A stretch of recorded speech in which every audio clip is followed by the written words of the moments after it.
pemirsa, kembali di Narasehat, narasi kesehatan ya, bersama dengan Dia Kusuma tentunya. Hari ini kita di suasana yang ceria panas tapi syahdu gitu ya. Kita bertemu dengan cewek siapa ini? Waduh, kenalan dulu dong. Zahra. Nazula. Iya. Oh, Nazula. Oke, panggilannya Nazula gitu ya. Iya. Oke, Nazula. Ini di sini masih ngapain Nazula?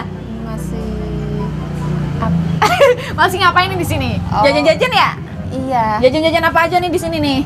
Ya, ada ada bakso bakar Oke, gitu. Waduh, pagi-pagi sarapannya udah sama bakso bakar Iya. ya? Itu makanan bergizi nggak sih? Enggak. Oke, Nazula, hari ini kita tuh masih membahas mengenai infeksi penyakit pada anak. Kamu tahu nggak sih contoh penyakit infeksi pada anak? Enggak. Seriusan? Enggak. Kamu kalau dulu pas kecil seringnya sakit apa? Sakit jatuh dari sepeda doang. Itu sakitnya sakit dibuat ya, bukan dibuat, tapi sakit yang bukan disebabkan oleh infeksi ya, tapi jatuh dewe lah. Wih, piye kok iso ke? Ya, biasa main-main terus Oh, jatuh gitu. Oke, kalau selain itu deh. Mungkin panas gitu. Terus Sakit perut. sakit perut. Ya. udah. Kenapa itu sakit perut? Kan seblak mien. Bener dong, orang seblak ya. Iya, Belum ada. Batuk, pilek. Pernah. Nah, itu yang kita maksud Nazula. Oh, Jadi iya. batuk, pilek, diare itu termasuk penyakit infeksi menular. Pasti pernah kan ya? Pernah. Sampai gede pun masih ya? Pernah. Padahal udah nggak anak-anak ya? Iya. Oke, tapi Nazula tahu nggak sih bagaimana cara mencegah penyakit itu? Enggak. Nggak tahu? Nggak. Oke, tak kasih tahu. Tapi ya yang kasih tahu nggak Mbak Dia. Tapi kita menghadirkan narasumber spesial tentunya Oke. Nazula yang mau menjelaskan apa saja cara untuk mencegah daripada penyakit infeksi menular. Kamu pengen tahu nggak? Pengen. Pengen ya? Ya. Oke, kita hadap ke kamera bareng-bareng bilang kasih tahu dong. 1, 2, 3. Kasih tahu dong.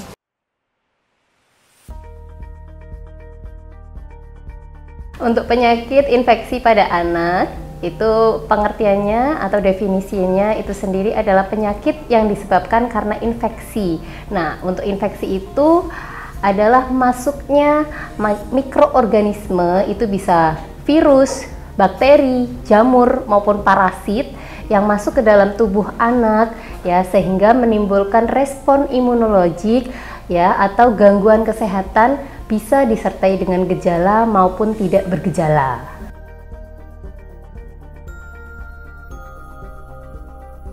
Jadi untuk anak-anak sendiri itu memang masuk dalam kategori kelompok rentan karena imunitasnya sendiri atau daya tahan tubuhnya itu sendiri belum terbentuk sempurna seperti orang dewasa, sehingga daya tahan tubuh atau imunitasnya itu harus kita bentuk.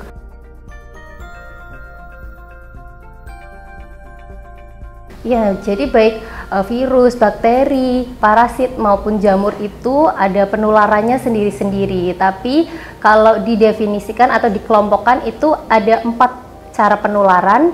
Yang pertama itu secara kontak, kemudian secara udara, kemudian secara alat, dan yang terakhir itu secara vektor ya atau pembawa. Lah, untuk kontak itu sendiri itu bisa kontak langsung, bisa kontak tidak langsung atau droplet.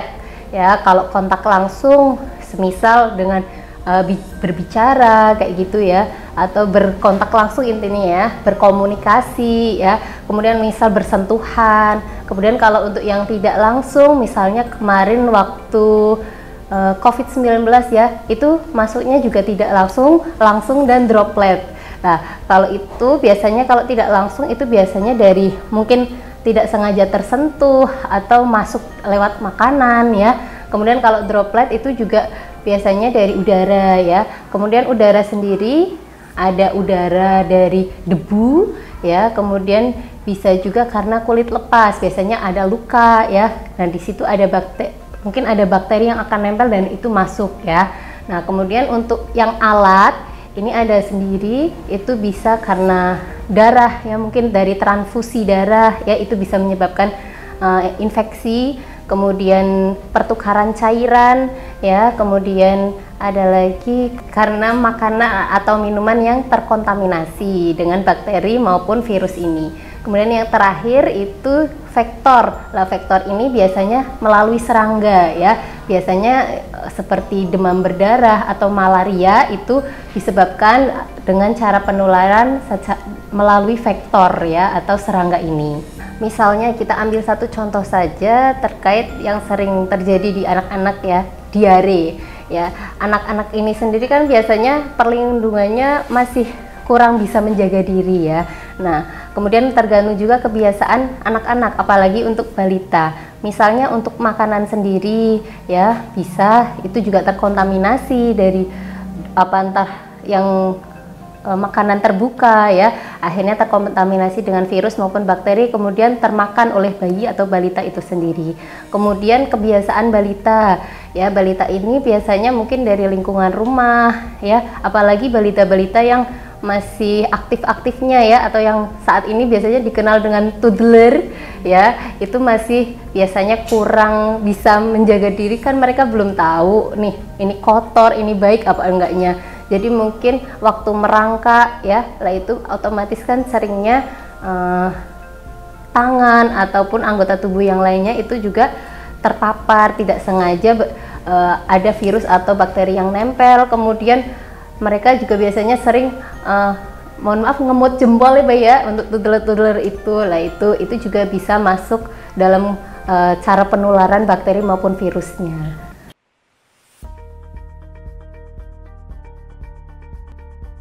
Ya, kalau untuk jenis-jenis penyakit infeksi pada anak ini kita bedakan, kita kelompokkan melalui infeksinya sendiri. Infeksinya ini ada virus, yang dari virus, dari bakteri, dari parasit ya, ataupun dari jamur. Lah untuk jenisnya itu dari virus, itu bisa juga karena rubella ya, misalnya rubella, campak ya, kemudian demam dengue atau demam berdarah ya. Nah, kemudian untuk bakteri ini biasanya TB paru ya, itu biasanya disebabkan oleh mikrobakteria tuberkulosis ya, bisa. Kemudian pneumonia pada anak ya, kemudian bakteri yang lainnya, misalnya meningitis itu juga dari bakteri.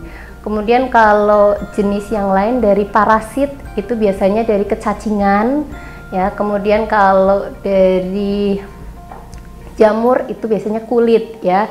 Tentang ruam-ruam itu biasanya dari jamur.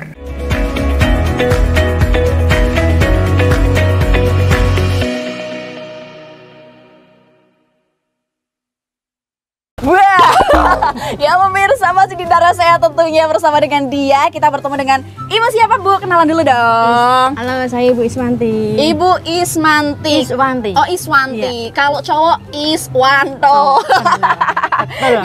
Betul ya Bu ya. Betul. Oke, Ibu ini di sini masih dagang ya Bu ya. Iya. Masya Allah, semoga laris Bu ya. Amin. Ibu, ini Ya. kita dari Narasehat mau tanya-tanya nih. Ini kan kita masih membahas mengenai penyakit infeksi menular pada anak ya Ibu ya. Ibu pernah nggak? Ibu punya anak? Punya.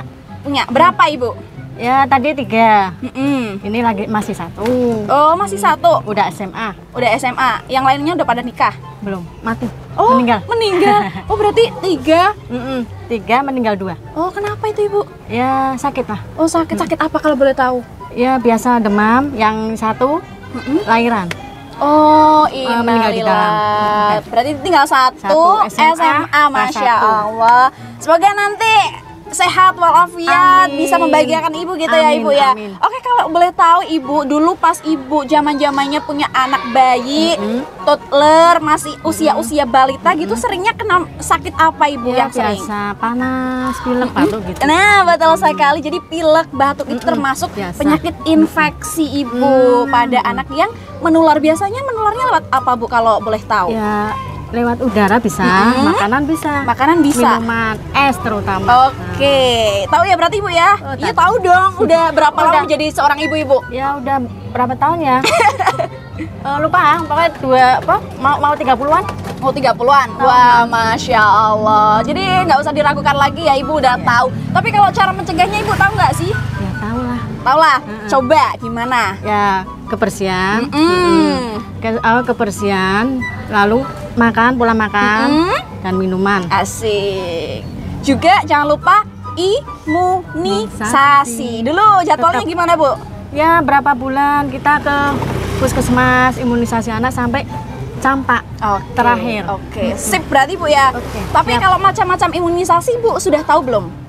Ya udah, tapi kan udah lupa Mbak. Udah lupa ya karena anaknya udah gede. udah dewasa. Oke, nah hari remaja. ini Ibu kita tuh menghadirkan narasumber ya spesial tentunya Ibu yang mau memberikan informasi kepada Ibu dan juga pemirsa yang ada di rumah mengenai apa saja dari penyakit infeksi menular ini. Kan tadi Ibu udah tahu ya pengertiannya apa, cara pencegahannya sudah, cara penyebarannya juga tahu gitu. Ya, ya. Nah sekarang imunisasinya Ibu bakal dijelasin sama narasumber kita. Ibu pengen tahu? Pengen tahu. Pengen tahu ya? Ya. Oke, kita hadap ke kamera bareng-bareng bilang kasih tahu dong. 1, Kasih. 2, 3. Kasih tahu dong.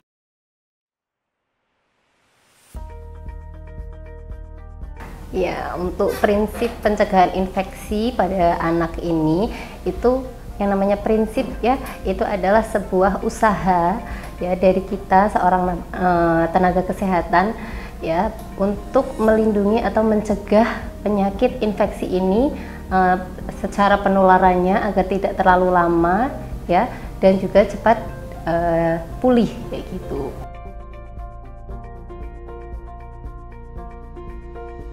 Oh, kalau untuk pencegahannya itu biasanya dari sekolah mungkin membuat aturan atau kebijakan ya, mungkin untuk anak yang kurang sehat atau mungkin sudah terindikasi, biasanya kan untuk daycare untuk anak-anak ini kalau sudah mau misalnya dengan kasus pilek, batuk pilek itu kan sudah ada gejala terlebih dahulu ya.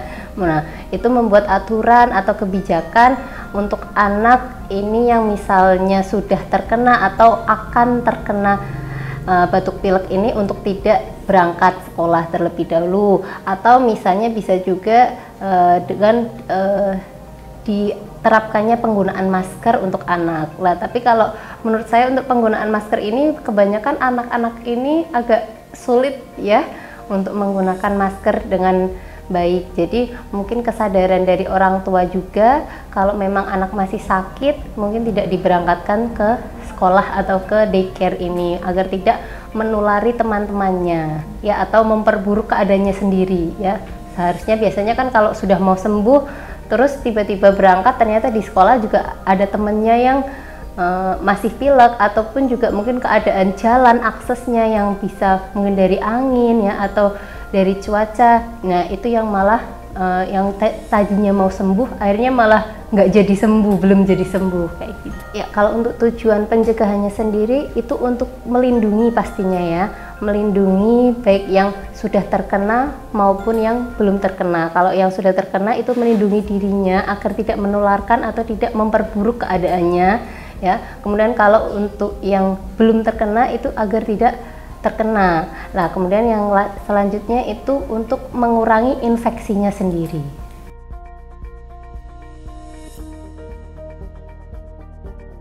Ya, untuk penyakit-penyakit infeksi pada anak ini sendiri ada beberapa penyakit yang dapat dicegah dengan imunisasi ya, seperti campak, rubella, polio, ya, pneumonia, kemudian hepatitis itu bisa dicegah ya menggunakan imunisasi yang bisa didapatkan itu dari bayi dan ada jadwal per usianya. Nah, jadi untuk pencegahan yang pertama itu adalah mungkin dari orang tuanya ini untuk mementingkan atau mengutamakan agar anak ini mendapatkan imunisasi lengkap. Kemudian yang kedua itu menjaga diri dan kebersihan diri. Ya, kemudian yang ketiga itu menjaga kebersihan lingkungan ya, seperti lingkungan rumah ya, kemudian sarana prasarana dan air ya.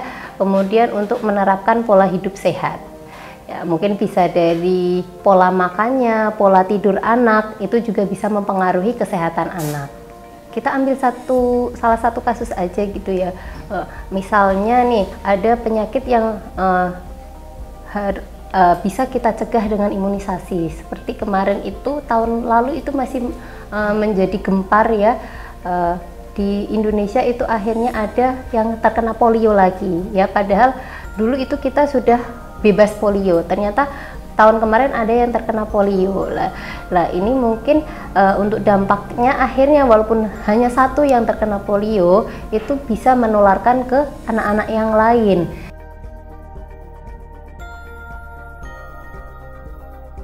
Ya, untuk pola makan itu sendiri itu mungkin saat ini sudah tidak mengacu pada 4 sehat 5 sempurna ya. Nah, tapi saat ini itu mengacunya pada isi piringku. Nah, isi piringku ini juga ada kelompok-kelompoknya masing-masing untuk bayi dan balita, untuk anak sekolah dan remaja, untuk usia produktif itu juga ada isi piringkunya ya. Jadi untuk isi piringku itu biasanya di dalam satu piring, apalagi untuk anak-anak itu kita sesuaikan dulu untuk usianya, apalagi yang baru memulai MPASI misalnya. Nah, itu kita harus menyesuaikan teksturnya juga. Nah, kalau untuk isi piringkunya itu harus ada karbohidrat, protein, serat, mineral, kayak gitu lah. Untuk karbohidrat sendiri itu kan biasa kita dapatkan dari nasi, jagung, atau ubi-ubian ya. Nah, jadi tidak harus nasi. Kemudian protein, ini ada protein hewani, protein nabati ya. Kalau untuk anak-anak itu anjurannya yang lebih banyak itu di protein hewaninya untuk mencegah stunting itu sendiri ya. Kalau untuk di MPASI di usia itu berarti harusnya ada tekstur-tekstur yang harus diperhatikan oleh orang tua 6 sampai 9 bulan, 9 bulan sampai 12 bulan, dari 12 bulan sampai 18 bulan, atau sampai seterusnya sampai si anak ini itu bisa mengkonsumsi mungkin makanan rumah tangga ya, makanan rumahan kayak gitu, makanan yang seperti orang-orang dewasa.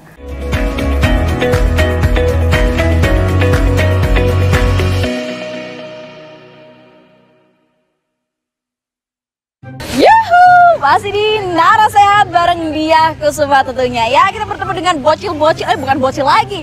Ini bareng ciwi-ciwi cantik dari mana aja. Ini boleh dong kenalan dulu? Iya, boleh. Siapa? Pakai.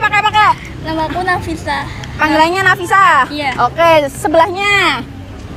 Aku Kai. Oke, asik. Oke. Aku Nia. Nia? Aku Sabrina. Sabrina? Iya. Oke. Ini masih ngapain sih di sini? Mau lihat ini apa pertandingan voli ini. Mau lihat? Nggak tanding? Oke, ikut gue syuting aja gitu ya. Oke, teman-teman semuanya, hari ini kita tuh masih syuting mengenai infeksi menular pada anak-anak. Walaupun kita bukan seorang ibu gitu ya, tentunya kita kan sebagai calon, ya kan? Nah, kalau boleh tahu, kalian tahu nggak sih kalau infeksi menular itu penyakitnya seperti apa aja pada anak? Kamu dulu pas kecil sakitnya seringnya apa? Demam. Ya, apalagi? Sakitnya. Diare gitu-gitu ya. Nah, itu penyakit infeksi, teman-teman. Nah, kalau boleh tahu, kalian tahu nggak sih itu gimana nularnya? Gimana? Coba siapa yang tahu? Geser-geser, tahu nggak? Karena itu Saling terkontaminasi. Apalagi? nggak tahu. Nggak tahu. Kamu tahu nggak? Batuk biasanya. Apa-apa? Batuk itu biasanya apa ya? Dari minum es. Oh, cara menularnya? Cara menularnya itu misalnya ada teman kan batuk tapi nggak ditutupin. Oh gitu, bro. Gak sopan banget. Gak boleh ya gitu ya, gak boleh ya. Oke, tapi kalian ini sebagai calon ibu gitu ya, pastinya belum tahu kan ya bagaimana cara diantaranya ada imunisasi gitu. Belum tahu kan ya? Nah, imunisasi apa saja kalian juga belum tahu kan? Nah, hari ini dari kita Batik TV itu menghadirkan narasumber spesial teman-teman yang tentunya akan memberi informasi kepada kita bagaimana cara mencegah dari penyakit infeksi ini. Kalian pengen tahu? Pengen ya? Pengen tahu aja atau pengen tahu banget? Pengen banget. Serius. Oke, kita hadap ke kamera bareng-bareng bilang kasih tahu dong gitu ya. Hitungan ketiga, 1, 2, 3. Kasih tahu dong.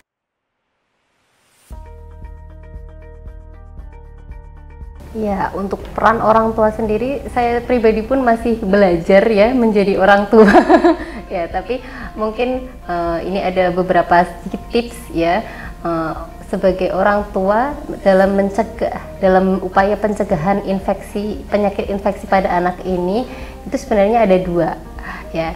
Kalau yang pertama itu menjaga dan meningkatkan sistem imun atau imunitas anak.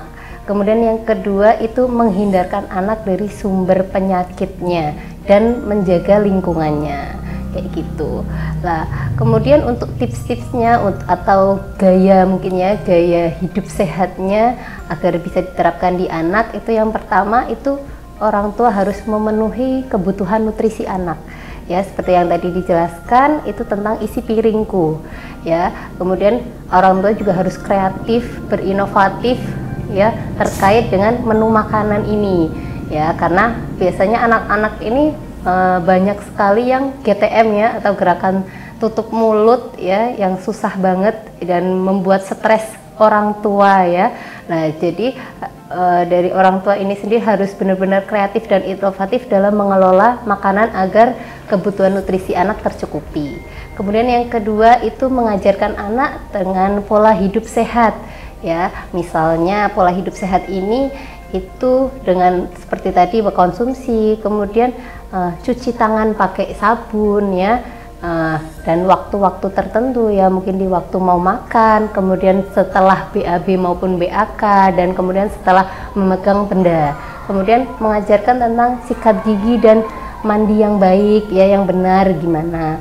Kemudian untuk tips yang ketiga itu menjaga lingkungan agar tetap bersih ya, baik dari kualitas airnya ya, kemudian kerapihan maupun kebersihan rumahnya ya, itu juga bisa menjadi salah satu sumber penyakit datang.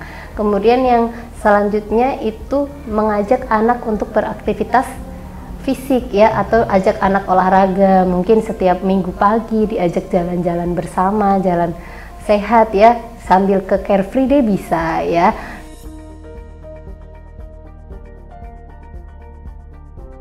Pergi itu kita lihat dulu, kita perginya kemana. Kalau memang kegiatan anak ini outdoor mungkin, nah itu lotion itu bisa ya, karena tadi kan ada ya, untuk virus itu bisa tertular dengan cara dari vektor atau serangga ya.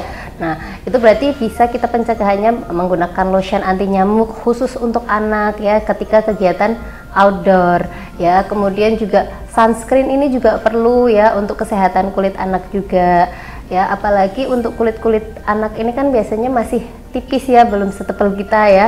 Nah itu juga rentan terhadap UVA UVB juga. Kemudian kalau memang bepergian, kita biasanya membawakan untuk misalnya yang punya alergi, atau mungkin seringnya kan anak tiba-tiba demam ya, berarti kita juga harus sedia mungkin paling tidak obat penurun demamnya atau nyerinya kayak gitu, atau obat-obat yang diperlukan. Kemudian mungkin masker jika diperlukan ya, masker anak kayak gitu ya. Kemudian cukupi juga untuk kebutuhan airnya biasanya.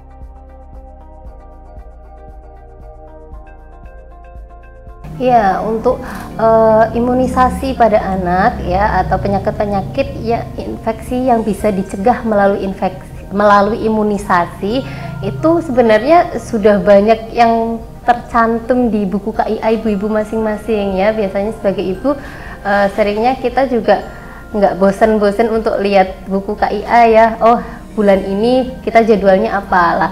Kalau untuk imunisasi itu sendiri, itu biasanya kalau bayi baru lahir itu langsung diberikan imunisasi HB0, itu biasanya untuk pencegahan hepatitis. Kemudian di usia 1 bulan itu diberikan imunisasi BCG dan polio ya. Kemudian di bulan keduanya itu ada imunisasi, kalau sekarang itu nambah di rotavirusnya ya, di usia 2 bulan, yang biasanya di 1-2 bulan itu hanya DPT ya, DPT HIB itu ya, kemudian polio ya, sekarang ditambah dengan rotavirus dan PCV.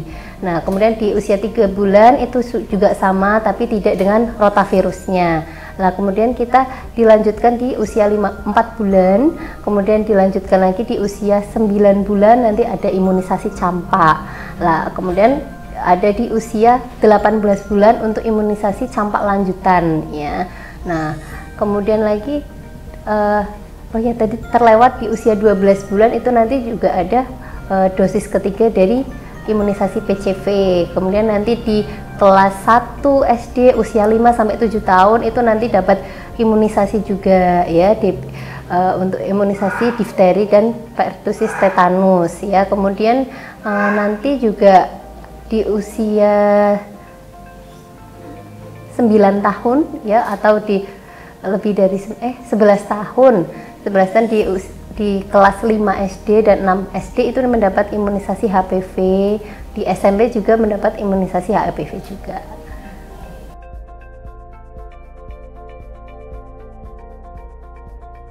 Ya, kalau untuk pesan-pesannya sendiri itu seperti peran orang tua tadi ya, yang pertama yaitu harus memastikan ya imunisasi anak ini terlengkapi ya. Nah, dari usia 0 sampai 5 tahun ini. Kemudian yang kedua yaitu tetap menjaga kesehatan anak ya, dengan meningkatkan nutrisi, mencukupi kebutuhan nutrisi anak, terus menjaga kesehatannya dengan menjaga kebersihan diri maupun lingkungan. Kemudian mengajak anak untuk aktivitas fisik ya. Kemudian saya tambah lagi untuk pola tidur anaknya sendiri ya, karena untuk tidur anak ini juga bisa mempengaruhi sistem imunitas dan pertumbuhan serta perkembangan anak.